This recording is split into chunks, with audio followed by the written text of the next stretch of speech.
Hello guys, welcome backs to Sneha audio novel YouTube channel. இன்றைக்கி நம்ம பார்க்க போகிற கதை ஆதித்யனின் ஆயுள் கைதியவள் எபிசோட் 16 and 17. வாங்க கதைக்குள்ளே போகலாம். நள்ளிரவு சாலையின் நிசப்தத்தை கிழித்து கொண்டு நின்றிருந்தது அந்த கருப்பு நிற BMW கார். காரின் ஸ்டியரிங் வீலின் மேல் தலையை வைத்தபடி இருந்த ஆதி தன் மனைவி மதுராவின் நினைவுகளால் தவித்து கொண்டிருந்தான். அவளது பேச்சு, கோபம் என தற்பொழுது அவள் எங்கே இருக்கிறாள் என்றே தெரியாத ஒரு பயம் அவனை குடைந்தது. ஆனால் சில நிமிடங்களிலேயே தன் உணர்ச்சியை கட்டுப்படுத்தி கொண்டு நிமிர்ந்தான். அவனது கண்கள் இப்போது துடைத்துவிட்டு கண்ணாடி போல தீர்க்கமாகவும் கோபத்திலும் மின்னின. பக்கத்தில் இருந்த அவனது நண்பன் வினய் ஆதியின் தோலை தொட்டு, ஆதி, இப்போ என்ன பண்ண போற? ஏசிபி ஜெய்யாலையே மதுராவை இன்னும் ட்ராக் பண்ண முடியலன்னு சொல்லிட்டான். டைம் ஆக ஆக எனக்கே பயமாக இருக்குடா என்றான் கவலையோடு. ஆதி தன் கார்பெட் மூளையை கூர்மையாக்கினான். சிக்கலான பிஸ்னஸ் டீல்களை கூட நொடியில் முடிக்கும் அவனது புத்தி இப்போது மதுராவை மீட்கும் வழியை யோசித்தது. வினய், நாம் அந்த ஸ்லம் ஏரியாவில் விசுவோட கூட்டத்தில் நின்னப்போ அந்த ஒருத்தன் குணா கேங் இன்னும் நம்ம இடத்துக்கு வரலன்னு பதட்டமாக வளர்னா பார்த்தியா? ஞாபகம் இருக்கா? அதை வச்சு பார்க்கும்போது மதுராவை தூக்குனது அந்த குணா கேங்கை தான் இருக்கும். ஆனால் அவங்க எங்கே இருக்கானுங்கன்னு விசுவுக்கு தெரிஞ்சும் போலீஸுக்கு பயந்து மறைக்கிறான். நாம் இப்போது குணா கேங்கை கண்டுபிடிச்சே ஆகணும் என்று ஆதி உறுதியோடு கூறினான். அந்த நேரத்தில் ஆதியின் ஃபோன் அலறியது. டிஸ்பிளேவில் ஆரவ் என்று காட்டியது. ஆதி உடனே காலை அட்டென்ட் செய்தான். சொல்லு ஆரவ், என்னாச்சு? ஏதாச்சும் லீக் கிடச்சதா என்று கேட்க, மறுமுனையில் ஆரவ், ஆதி, நீ சொன்ன மாதிரியே அந்த குறிப்பிட்ட நபரோட பெயர் லிஸ்ட்டில் இருக்குடா. அவன் இப்போது ஏதோ ஒரு பெரிய டீலிங் பேசிகிட்டு இருக்கான். நமக்கு பின்னாடி ஏதோ ஒரு பெரிய சதி நடக்குது ஆதி, கேர்ஃபுல்லாக இரு என்று ஒரு முக்கிய தகவலையும் கூறினான். அதை கேட்ட ஆதியின் முகம் இறுகியது. ஓகே ஆரவ், நான் உன்னை அப்புறம் கூப்பிடுறேன் என்று காலை கட் செய்தான். இப்போது ஆதியின் மனதில் ஒரு மாஸ்டர் பிளான் உருவானது. அவன் காரை ஸ்டார்ட் செய்து அந்த ஸ்லம் பகுதியை விட்டு சற்று தள்ளி இருந்த வெளிச்சம் குறைவான ஒரு வெறிச்சோடிய பகுதிக்கு செலுத்தினான். அங்கே ஆதியின் ஆட்கள் இருவர் ஒரு காரின் அருகில் காத்து கொண்டிருந்தார்கள். காரை நிறுத்திவிட்டு ஆதி கீழே இறங்கினான். அவனை குழப்பத்துடன் பின்தொடர்ந்த வினய் அங்கே ஆதியின் ஆட்கள் காரின் டிக்கியை திறப்பதை பார்த்து அதிர்ச்சியடைந்தான். காரின் டிக்கிக்குள் கைகளும் கால்களும் கட்டப்பட்ட நிலையில் வாயில் துணி அடைக்கப்பட்டு ஒருவன் கிடந்தான். அவன் வேறு யாரும் அல்ல, விசுவின் கூட்டத்தில் குணா கேங் என்று ரகசியத்தை உளறி கொட்டிய அதே ரவுடிதான். வினய் ஆச்சரியத்தில் வாய்ப்பிழந்து, ஆதி, நீ நீ எப்போ இவனை கடத்தின? நாம் அவங்க கேங் கிட்ட பேசிட்டு இருக்கும்போதேவா என்று கேட்டான்.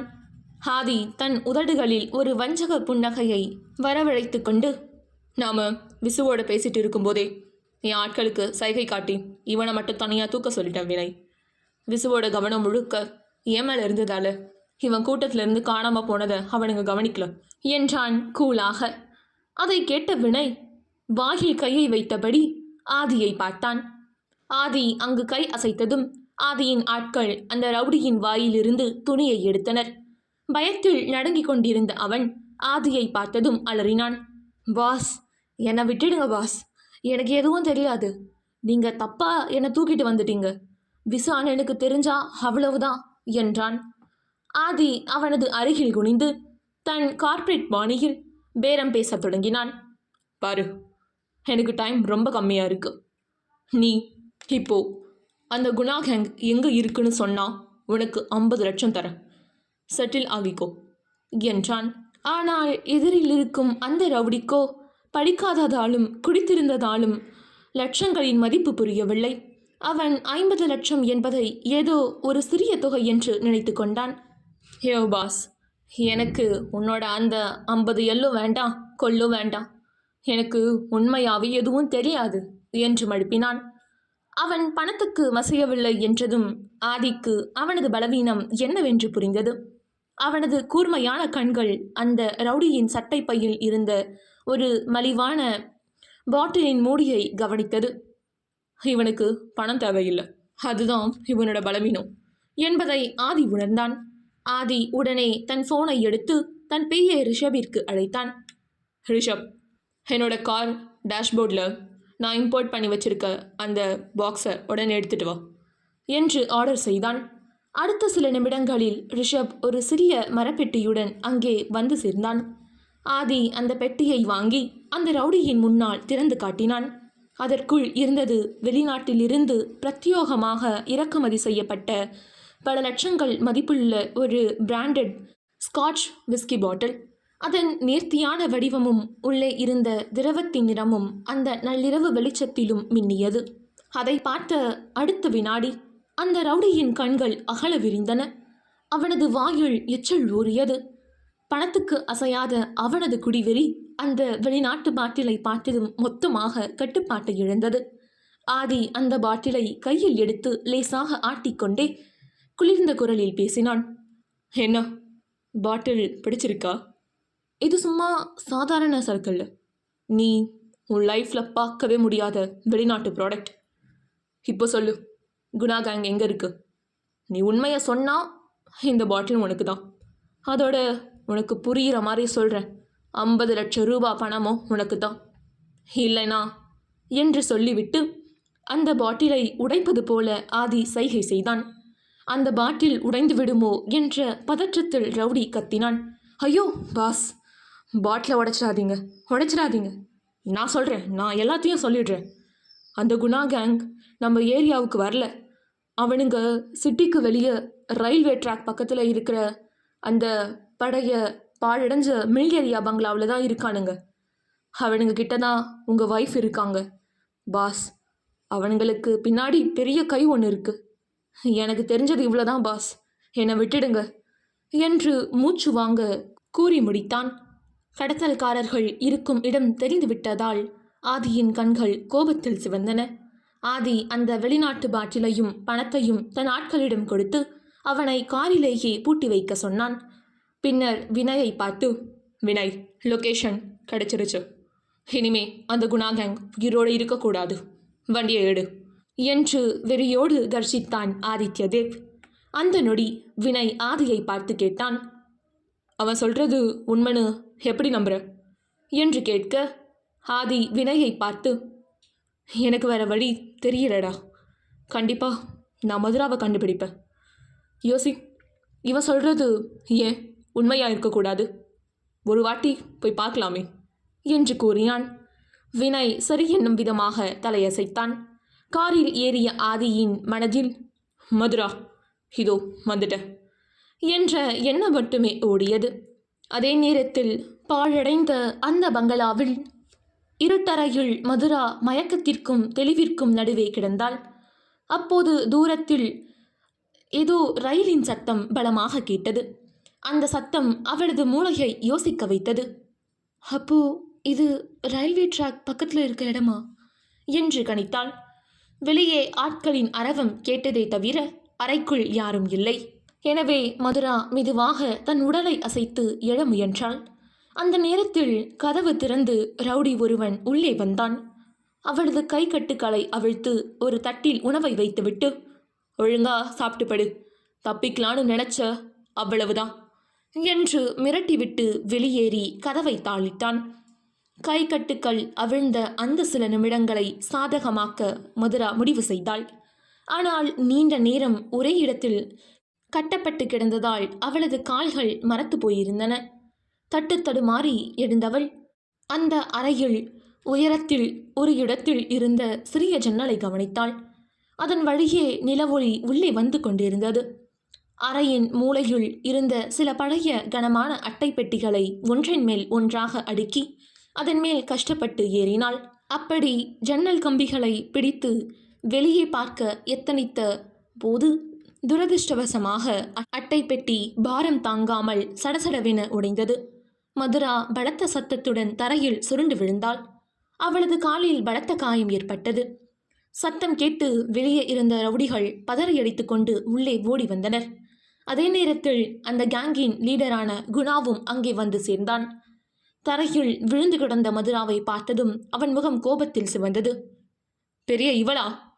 கை கட்ட அவுத்து விட்டா தப்பிச்சு ஓட பார்க்குறியா என்று கத்திய குணா தன் ஆட்களை பார்த்து, இவளுக்கு இனிமே கையும் காலம் மட்டும் இல்லை, கண்ணையும் வாயையும் சேர்த்து நல்லா இறுக்கி கட்டுங்க என்று உத்தரவிட்டான். உடனே அவர்கள் மதுராவை தூக்கி மீண்டும் அமர வைத்து அவளது கை, கால், கண், வாய் என அனைத்தையும் துணியால் இறுக்கி கட்டினர். குணா அவள் அருகே குனிந்து, இனிமே இந்த இடத்துல தப்பிக்கிறத பற்றி கனவுல கூட நினைக்கக்கூடாது. இவளுக்கு இனி ஒரு சொட்டு தண்ணியோ ஒரு பருக்க சோறோ தரக்கூடாது, அப்படியே கிடக்கட்டும் என்று கூறிவிட்டு அனைவரையும் அழைத்து கொண்டு அறையை விட்டு வெளியேறினான். மீண்டும் அந்த இருட்டுக்குள் வாய் பேச முடியாமல், கண் தெரியாமல், பசியோடும் தாகத்தோடும் தவிக்க தொடங்கினாள் மதுரா. இங்கே சாலையில் ஆதியின் BMW கார் செம்மண் குவாரி பாதையை தாண்டி மில் ஏரியாவை நோக்கி பறந்து கொண்டிருந்தது. ஆதியின் கண்கள் சாலையில் இருக்க அவனது ப்ளூடூத் ஹெட்செட்டில் PA ரிஷப்பிடமிருந்து அழைப்பு வந்தது. சொல்லு ரிஷப், அந்த எஸ் யாருன்னு கண்டுபிடிச்சிங்களா என்று ஆதி ஆக்ரோஷமாக கேட்க, மறுமுனையில் ரிஷாவின் குரல் பதற்றமாக இருந்தது. சார், நீங்கள் தேடிட்டு இருந்த அந்த எஸ் பெயர் கொண்ட நபர் இப்போ இந்தியாவிலேயே இல்லை சார். அவர் நேத்தே பிரைவேட் ஃப்ளைட் மூலமாக வெளிநாட்டுக்கு தப்பிச்சு போயிட்டார். வாட் என ஆதி அதிர்ச்சியில் கத்தினான். சட்டென்று பிரேக்கை மிதிக்க கார் டயர்கள் சாலையை கீறிக்கொண்டு பயங்கர சத்தத்துடன் நின்றது. வெளிநாட்டுக்கு போயிட்டானா? அது எப்படி சாத்தியம்? ஆதியின் மூளை மின்னல் வேகத்தில் வேலை செய்தது.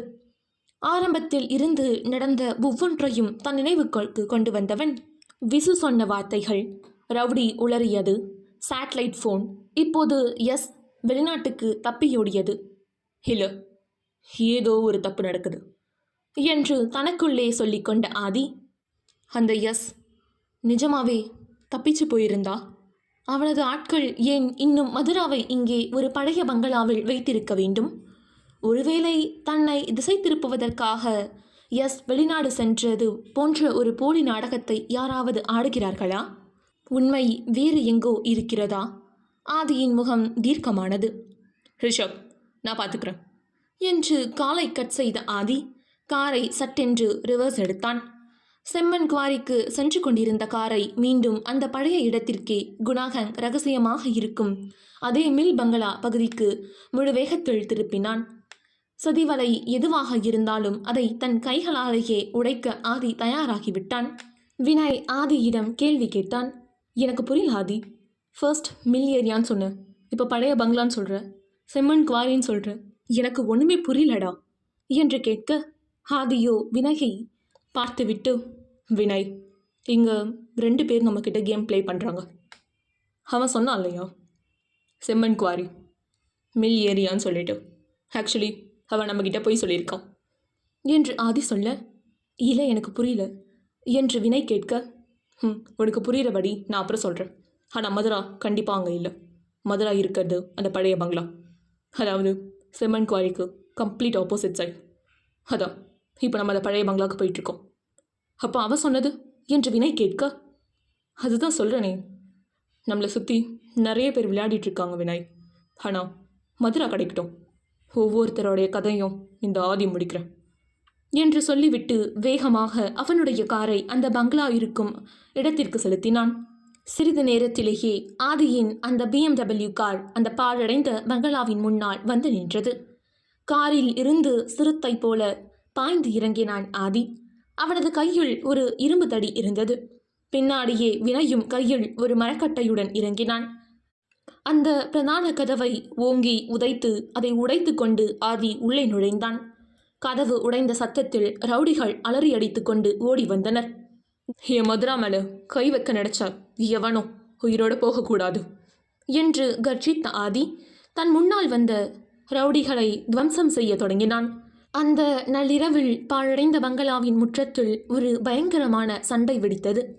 ஆதிக்கு சண்டை புதிதல்ல, ஆனால் இன்று அவனுக்குள் இருந்தது தன் மனைவியை மீட்கும் வெறி.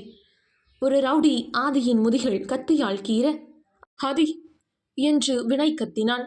ஆனால் அந்த வலியை கூட உணராமல் ஆதி அந்த ரவுடிகளை கையை முறுக்கி கத்தியை பிடுங்கி அவனை தரையில் வீழ்த்தினான். வினயும் தன் பங்கிற்கு ரவுடிகளை தாக்கி ஆதிக்கு உதவினான்.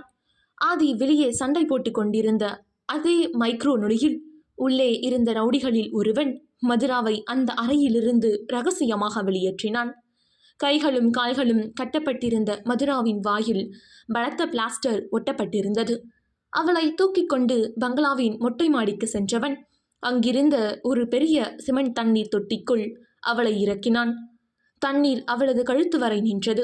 பின்னர் அந்த தொட்டியை ஒரு கனமான மூடியால் மூடி பூட்டினான். ஆனால் துரதிருஷ்டவசமாக அவளை அங்கே மறைத்துவிட்டு கீழே ஓடி வந்த அந்த ரவுடி விலையின் பலத்த அடியில் சிக்கி இடத்திலேயே உயிரிழந்தான். இதனால் மதுராவை எங்கே மறைத்து வைத்திருக்கிறான் என்ற ரகசியம் அவனுடனே அழிந்தது. அனைத்து ரவுடிகளையும் அடித்து துவம்சம் செய்துவிட்டு ஆதி பிரதான அறைக்குள் நுழைந்தான். அங்கே அவனது முன்னாள் உயிர் தோழனான சித்விக் கையில் துப்பாக்கியுடன் நின்று கொண்டிருந்தான்.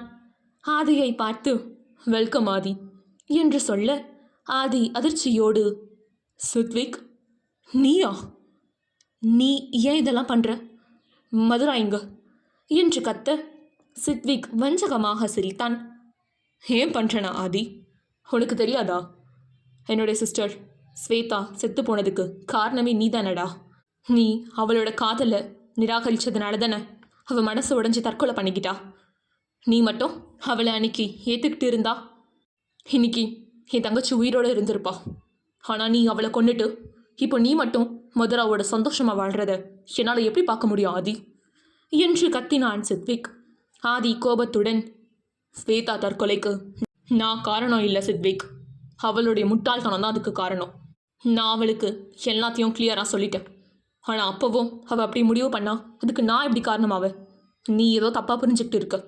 இப்போ சொல்லு, ஹே மதுரா எங்க என்று சத்தமிட்டான். சித்விக் கேலியாக புன்னகைத்து, நீ தவறான ஆள்கிட்ட மதுராவை தேடிட்டு இருக்காதி. அவளை உன்னால் கண்டுபிடிக்கவே முடியாது. மதுராவை கடத்த சொன்னதே அந்த எஸ் தான். அவன் இப்போது ஃப்ளைட் ஏறி வெளிநாட்டுக்கு தப்பிச்சு போயிட்டான். இப்போது மதுரா எங்கே இருக்கான்னு யாருக்குமே தெரியாது, ஏன் எனக்கு கூட தெரியாது என்று கூறிவிட்டு வெறித்தனமாக சிரித்தான். கோபத்தின் உச்சத்திற்கே சென்ற ஆதி சித்விக்கின் முகத்தில் இரியாக ஒரு குத்து விட்டான். அவன் இரத்த வெள்ளத்தில் மயங்கி விழுந்தவுடன் அந்த நேரத்தில் ஏசிபி ஜெய் தன் போலீஸ் படையுடன் உள்ளே நுழைந்தார். ஜெய், இவனை கைது பண்ணு. ஆனால் இவனுக்கு மதுரா இப்போ எங்கே இருக்கான்னு தெரியல என்று ஆதி பதறினான். ஜெய் தன் டீமை பார்த்து, எல்லாரும் உடனே பங்களா முழுக்க தேடுங்க, மதுராவை எப்படியாச்சும் கண்டுபிடிச்சே ஆகணும் என்று உத்தரவிட்டான். அங்கிருந்த அனைவரும் ஆதியுடன் சேர்ந்து மதுராவை தேடினர். அங்கே மாடியில் இருந்த சிமெண்ட் தண்ணீர் தொட்டியில் இருட்டிற்குள் கழுத்து வரை குளிர்ந்த தண்ணீரில் மூழ்கியபடி மதுரா மரண பயத்தில் தவித்து கொண்டிருந்தாள். அப்போது அவளை தேடி மேலே ஆதி வந்தான். அவனுடைய குரல் அவளுக்கு கேட்டது. ஆதி, ஆதி, நான் இங்குதான் இருக்கேன் என்று கத்த முயன்றாள் மதுரா. ஆனால் அவளது வாயில் ஒட்டப்பட்டிருந்த பலத்த டேப்பால் அவளால் ஒரு வார்த்தை கூட பேச முடியாமல் முழங்க மட்டுமே முடிந்தது.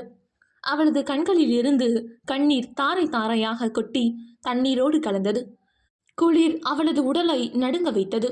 போலீஸ் டீமும் வினயும் பங்களாவின் அடிவாரம் முதல் அக்கம் பக்கம் வரை தேடியும் மதுரா கிடைக்கவில்லை.